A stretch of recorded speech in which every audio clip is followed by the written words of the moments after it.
নিজের মৃত্যুর খবরকে গুজবে উড়িয়ে দিয়ে সামাজিক যোগাযোগ মাধ্যমে লাইভে আসেন পরিমণি।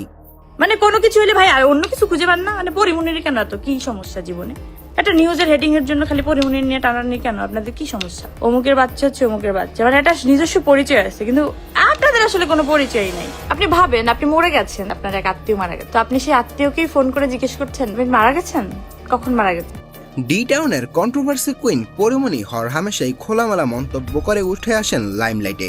সম্প্রতি সামাজিক যোগাযোগ মাধ্যমে পরিমণির ঝুলন্ত মরদেহ উদ্ধার করা হয়েছে শিরোনামে একটি সংবাদ ছড়িয়ে পড়ে, যা নিয়ে ভক্তদের মাঝে বেশ আলোচনা ও সমালোচনার জন্ম হয়। এই ঘটনাকে কেন্দ্র করে সোমবার সন্ধ্যায় নিজের মৃত্যুর খবরকে গুজবে উড়িয়ে দিয়ে সামাজিক যোগাযোগ মাধ্যমে লাইভে আসেন পরিমণি।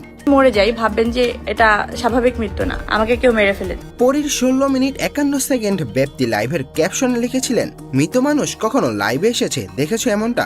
উক্ত লাইভে পরি স্পষ্ট করে বলেন, আমি নিজের স্বাভাবিক মৃত্যু কামনা করি। তারপরও কখনো যদি আত্মহত্যা বা অকাল মৃত্যুর ঘটনা ঘটে তাহলে জেনে নেবেন যে এটা কোনো স্বাভাবিক মৃত্যু নয়, নেহাতি কোনো চক্রান্ত।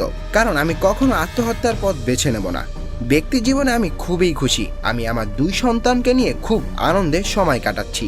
আমার জীবন ভাই বিন্দাস, আমার 2টা বাচ্চা নিয়ে আমি এই আমার নিজের লাইফ, নিজের কাজ, নিজের জীবন, আমি খুবই খুবই খুশি সুখী একটা মানুষ এই মুহূর্তে, আলহামদুলিল্লাহ। মনের আক্ষেপ থেকে তিনি বলেন, দেশের কোনো ইস্যু থেকে ফোকাস সরাতে সবাই শুধু আমাকেই বেছে নেয়। দেখা গেল আলুর দাম বাড়লো আর অন্যদিকে পরিমণিকে নিয়ে নিউজ করা হলো। পরিমণি আরো একটা বিয়ে করেছে, নিহাত এখন আর বিয়ে দিতে পারছে না, তাই এখন আমার মৃত্যুর খবর প্রচার করছে।